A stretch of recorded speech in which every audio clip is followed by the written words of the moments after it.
Coming up on this month's RC Racing, we go nitro crazy as we begin our intensive coverage of the Neo Invitational event. We have the Truggy Final, a review of the HPI Hellfire, and we chat with top US star Adam Drake. And I enter my first ever IC meeting and find that it's a bit of a steep learning curve. So let's go off-road.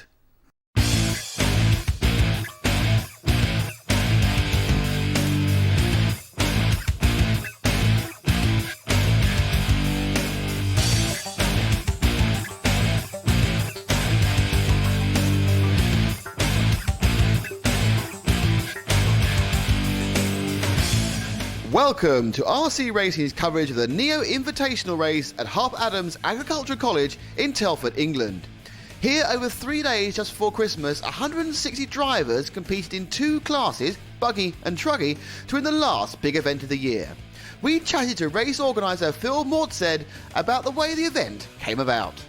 Phil Mortsed, you're the promoter of the Neo Buggy event. Perhaps you give us a bit of an idea of the sort of history and background. Yeah, I mean, last year in 2005 we had the Neo Invitational in Belgium, in Antwerp, and it was fantastically well attended by several world champions, including, Mark Reinhardt, who's also here this year, and Atsushi Hara, but sadly he couldn't come. But yeah, we're in Harper Adams this year. Now, we're obviously looking next door at that very nicely prepared track. What was it and how long did it take to get it look like that? I believe the DXR team, who have been fantastic, started last week with building. Usually it's a kind of track or it's a hall where they drive tractors for the college here, and I think it took them quite a few days to get it ready, but I think they've done a fantastic job.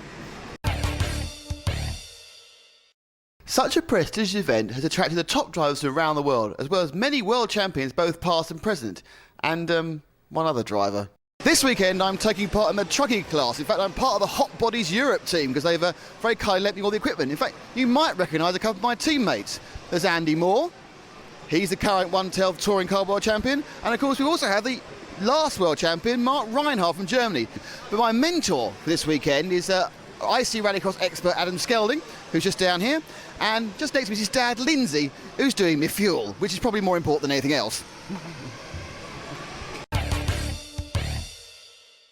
But let's rewind. A few days earlier, HPI had delivered a couple of large cardboard boxes containing a Hot Bodies Lightning Pro truck and one of the new HPI 4.6 high-output engines. However, despite having 20 years of RC experience, I'd never actually driven anything with a nitro engine, so I needed some help.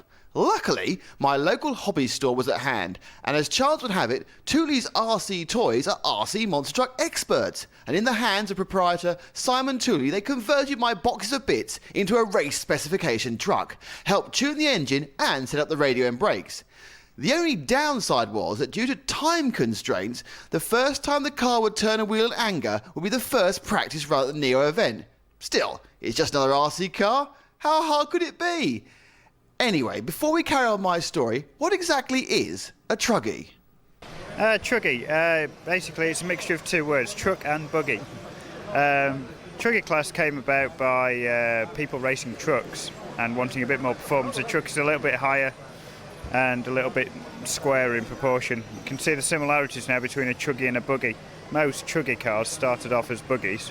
Basically they just lengthen the chassis, lengthen the wishbones, put bigger wheels and tyres on, the same component, electronics and engines, same fuel tank, same exhaust, just basically a bigger beast. So armed with this information, it was time to take to the track. And here was the first culture shock. With electric racing, you just flick a switch and put the car down the grid. With IC, you need to start the engine beforehand and warm it up. You also need a pit man to look after it during the run, as the fuel is topped up after a couple of warm-up laps before your qualifying run begins. In fact, the whole pit stop idea was a bit alien, but not as alien as a three-dimensional element to the track. Well, I've just come back from my first practice run, which I think, to be honest, was verging on the disastrous. The flat bits are okay, the car basically lapped a lot of grip, but once I got anywhere near the bumps, it all went horribly wrong. Got a couple of ideas to do what to do with the car. It needs more grip, needs a better driver, and also it's an interesting problem with the brakes. I mean, being used to electric cars, I'm used to having brake on neutral. There's nothing there, so I'm kind of sliding wide on the corners. So first thing I need to do is scrounge some tyres. Second thing I need to do is get some talent. I think I need a bit more advice from Adam. So Adam, you've been sort of mentoring me for about 10 minutes in the car park yesterday, and obviously we've just had the first couple of races. What sort of advice would you give a guy converting from electric to the rather more tricky world of off-road inside a big shed? I think the biggest thing with the Nitro class is to bulletproof everything. Your car really, to finish first, you've got to finish. The old adage really does hang true in rallycross and Truggy. So make sure your car's prepared well first before you get here. Yours was pretty well prepared, I have to say that, since I did it. And then just take your time. Track out there is pretty rough, pretty technical, so take your time. Few mistakes, and you'll be putting in a decent time out there. Yeah, I mean, I think it's very different, obviously, for someone coming from the on-road way. So this track's now three-dimensional. And I wasn't, the flat bits weren't too bad, but once those jumps in, I wasn't actually sure what on earth to do, to be honest. Jumps, best thing to do, go out, watch the top guys, see how they do it, see how they tackle it, and then try and do it yourself. The Truggy's a pretty robust car, and they can take a lot of hammer. So have a go. If you can't do it, but practice every lap. Try something new every lap. A little bit different line, power on in different places. And big thing to remember with the Truggy is you've got a lot of time in the air. You can control the car, get the nose down, get the nose up, and pretty much control where you're going to land. So that sounds simple in theory. So I mean, how do you really adjust the attitude in the air? If basically when you start jumping, if you leave full throttle on, your car will jump nose up, a bit like a ski jump off a ski ramp. Apply brake in the air, brings the nose down. If you flip the throttle again, you'll bring the nose up. You really can have 2 or 3 goes at bringing your car level, trying to keep it in level flight, and then just before the downslope, get your nose down for a smooth exit off the down ramp. We'll come back to my Truggy adventure later in this month's episode, but now let's talk to someone who knows what he's doing off-road, multiple American champion Adam Drake. I'm here with Adam Drake, Adam who's leading the charge from across the pond. So how come you've taken this trip 5,000 miles to the Neo Buggy Invitational in the middle of a big shed in Telford? I've heard a lot about the race. I heard a lot of good things last year, and Phil's doing an awesome job with the site. He's getting a lot of press, and I thought it would just be a good, fun race at the end of the year. A lot of competition, and I came over for the Novorossi GP a few months back and had a great time, so just decided to make the trip back again.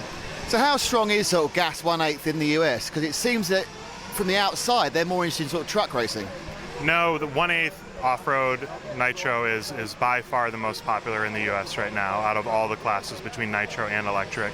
The Truggy class has come on very strong, and a lot of drivers enjoy running it because our tracks get extremely bumpy.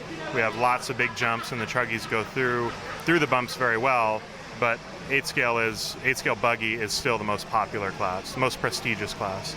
Now it's interesting. We were at the 1/10 World Championship Electric, and the Americans sort of struggled a bit with the tarmac conditions they're not used to. But I suppose really apart from the temperature, this is the sort of track condition you're used to in the States, isn't it? Not really. I mean, the tracks we race on, it's a lot more just topsoil dirt. There are a few tracks in the U.S. that we run on that are really hard packed like this, but it's not your typical American track. I mean, I guess the jumps would make it more like an American style track, but not really the surface. The surface is quite a bit different than the the Nitro tracks. A lot of the electric tracks we run on in the U.S. are like this, but not Nitro. Now look at your engine. I noticed that your engine is made by Drake. Is that a company you own or run? Or? It's actually manufactured by Pico, and it's sold and distributed by Trinity in the U.S. And it's just the Drake Platinum series. It's just they put my name on the engine. I help develop and test the engine, and that's what we sell and support it as in the U.S. So you're one of those rare things, a full-time racer. That's your job. I'm not. I also work for Team Losi and Trinity, but I work in the shop Monday through Friday doing research and development and a lot of the planning and team support, and then I race on the weekends and also race for them. A big part of my job is racing, but it's not just to race. Now obviously the States is a very, very big place, certainly bigger than Europe. So therefore, when you're racing the weekend, are you East Coast one weekend, West Coast the next? Yeah, 2 weeks ago I was in South Carolina, which is all the way on the East Coast. I live in California, which is on the West Coast. I travel all over. I travel pretty much every weekend. And what do you spend your air miles on? Going to the next race. Adam, thanks very much. Thank you very much.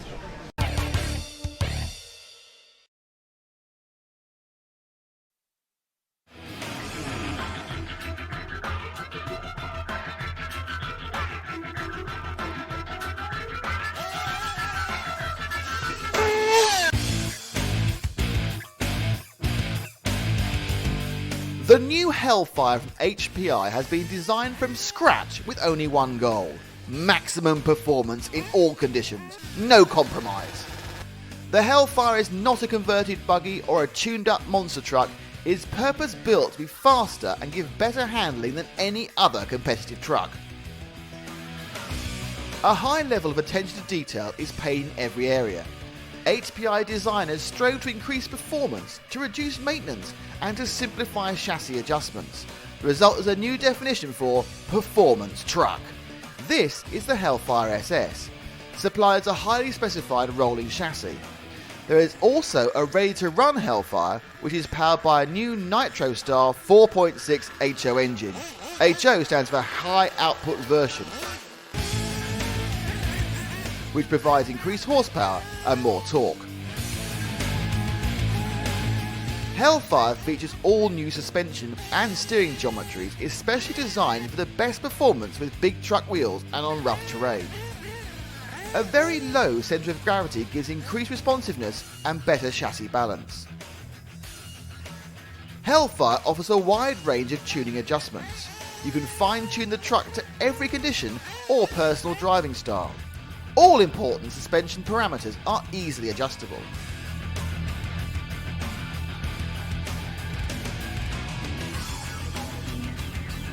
HPI strove to redefine the monster truck arena, and with the Hellfire, it's mission accomplished.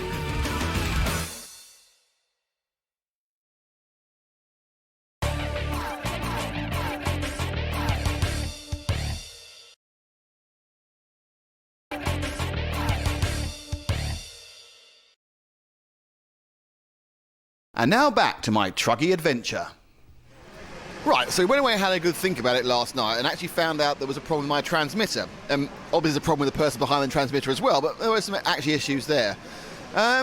First 2 rounds have gone a bit better actually. I mean, managed to get the jump sort of working. The car's not got much grip, so for this last practice we're trying some different shocks and springs. So yes, I am now trying it. It's got all competitive. And actually I'm not the slowest, which is quite amusing. There's a couple of people who I think are also trying who are slower than me. So I'm on 21 out of 24. Hoping for a slight improvement. I'll be in the first final at 8 o'clock tomorrow morning, but you know, if it's a miracle and people don't show up and people break down, I might get out of it. Who knows? As it was, I started 11th for the final, but I only had to make the top 6 to qualify through to the B.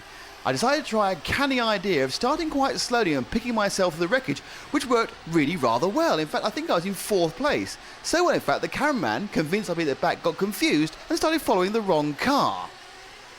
Anyway, a lap or so later, off camera I'd broken the wing, but things were still going quite well. As you can see, I could actually get over the jumps by now. I think I was running about 6th or 7th. Car handling reasonably well. In all honesty, probably not quick enough to stay in that position, but other people were making mistakes. I had a bit of a chance. And then, disaster struck. Over a bump, suddenly just mechanical sounds, graunching, and the gears were just spinning round and nothing was happening. The engine was screaming for its life, and there was only one thing to do: let some big burly man pick it up, take it to the side of the track, stick his foot in the exhaust pipe, and my dream was over. Well, it's 25 past 8 on a Sunday morning, and already my day's over, a bit depressing. Like to think I was getting the hang of it, first up and the second start. Unfortunately, the forces of nature and the forces of physics meant that the car stopped working after about 3 laps. The motor mount moved, and even though I checked it's tight anything, I think it's just one of those things. I wasn't going to get out that final, but I think I would have done slightly better, and I was getting the hang of it. So how do I sum up the weekend as a whole? It's been a very big learning experience, that's for sure.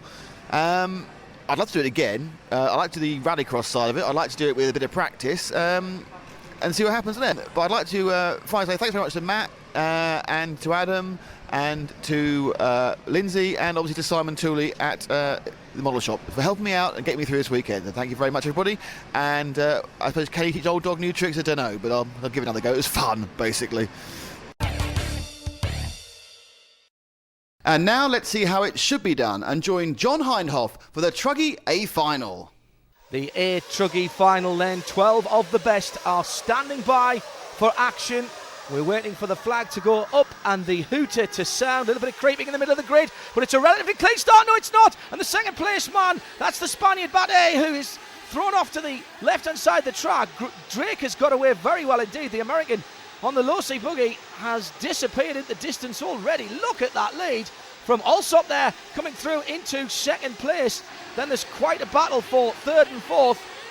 Drake in the bright yellow machine is third and fourth, clash there on one of the whoops, and that's dropped them back just a little bit. That's the Spaniard fighting back in fourth position there. Great start by Elliot Boots, who's come up from 11th to third in the opening stages.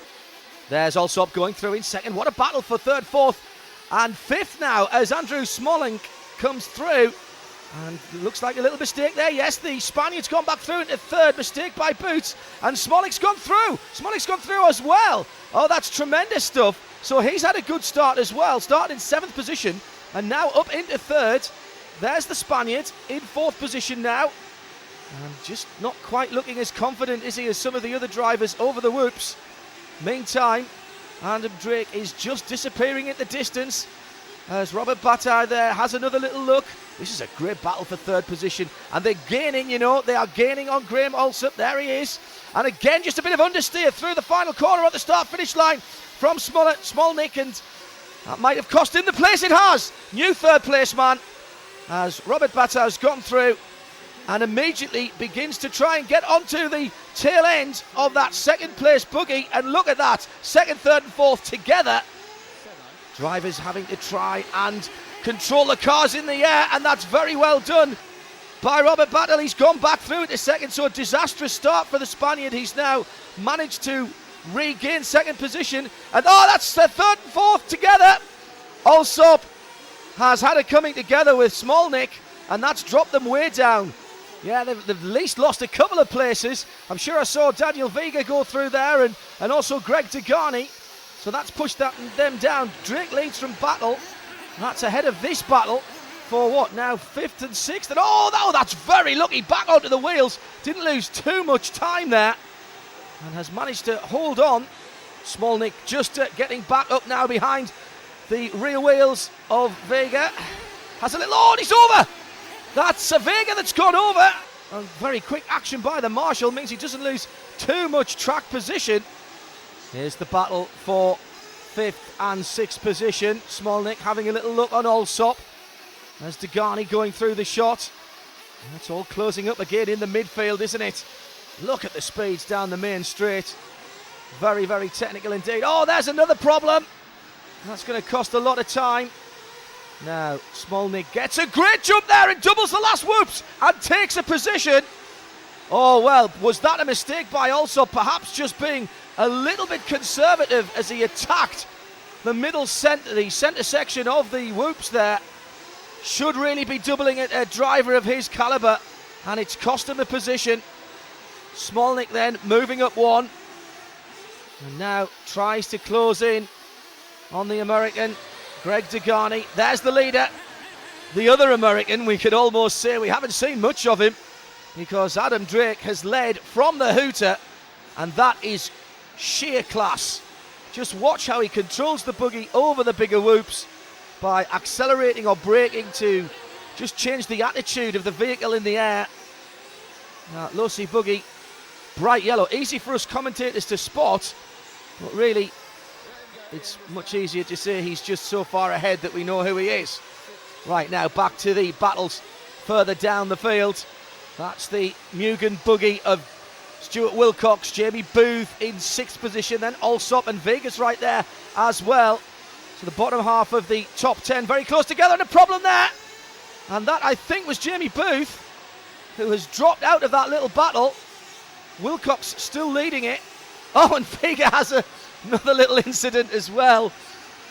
Oh, and look at that. Oh, dear me. All of them involved there at one stage or another. Stuart Wilcox loses the position. Here's the leader. Adam Drake carving his way through the carnage on the infield, already lapping people. Expect to see the leader making a pit stop shortly. These buggies run about 8 minutes on a tank. And yes, he's in. And that's Dave Spatchett there, the world champion in 12 scale electric, doing the pit work for the leader. And that was very rapid indeed. Quick on the track and quick on the service as well from Dave. And I don't think the leader actually lost the number one position. No, he has not. What a turnaround. And remember, everyone else needs to pit as well. Now in the background there's Elliot Boots, the junior rallycross champion in the Kyosho, and he's ended up on his roof, I'm afraid. And that's going to drop him a few positions. Shame for the 13-year-old, because he made such a great start. And he's just lost his rhythm for the moment. He was up to third at one position. And just trying to get the rhythm back. And that looks like Allsop coming back at him there. And more problems. That's Jamie Booth. And that looks like a steering arm. Yes, the marshal pointing it out. Now that's Neil Cragg there, who's the two-wheel drive world champion, working in the pits for Booth. Now this is Allsop just leading Boots. Elliot going round the outside. This is a great battle, isn't it? Side by side over the whoops. Let's have a look. And again, Allsop just that little bit conservative. We've seen that with him before. Little shortcut from the youngster, and he can't. No, I think he might have had a problem there. And here's another one in the pit lane. That is the Spaniard, and it looks like Robert Battle's wheels off there. Yes, you can see it, the left rear wheel. And there is Robert. I'm afraid his afternoon is over. A real test of endurance, this race, and we are seeing quite a lot of breakdowns. And there's another one, and that's Greg Tagani, one of the front runners. Well, he's turned over. Is he going to be able to get going again? An uncharacteristic mistake, and that looks like problems. Technical problems for Tagani. The American, well, the quizzical look on the marshal says it all. He's basically saying, shall I bring this back to you, sir? There's the battle for second and third. Allsop again looking a bit conservative, and Smolnik goes through. They've got the leader behind him. Adam Drake has lapped everybody up to that second and third place battle. And again, I'm afraid that Graham Allsop was just a little bit too cautious over those central whoops, and he's lost second place there. But in fairness, it's all been about this yellow lossy buggy of Adam Drake. The American has come and conquered, coming through to what I think will be his last lap now. He's been out front since the hoot has sounded, and really doesn't have to do any more than finish this last tour. In fairness to the Europeans, this is a very American-style course, but the kind of skill that we've just seen there from Adam Drake as he controls the buggy in the air is what has allowed him to dominate this event, and it's been real domination as he's lapped pretty much the entire field of 12 very good drivers. Half a lap to go. Can't relax too much, but he'll want to come home in style, and he is beginning to throw it around a bit. The checkered flag is ready. He goes across the line and wins it. Smolnik will be second, and Graham Allsop is third. They've had a race-long battle, but it's all about the American. Confirmation of the results then, that dominating performance by Adam Drake. Andrew Smolnik up from 7th at the start to finish second. Then Graham Allsop, and another good performance from Richie Gomez, up from 10th for 4th for the Spaniard. Next month on RC Racing, we continue our coverage of the Neo Invitational, but our attention switches to the Premier Buggy class. We see the first semi-final and talk to 3 different world champions. That's all on RC Racing next month.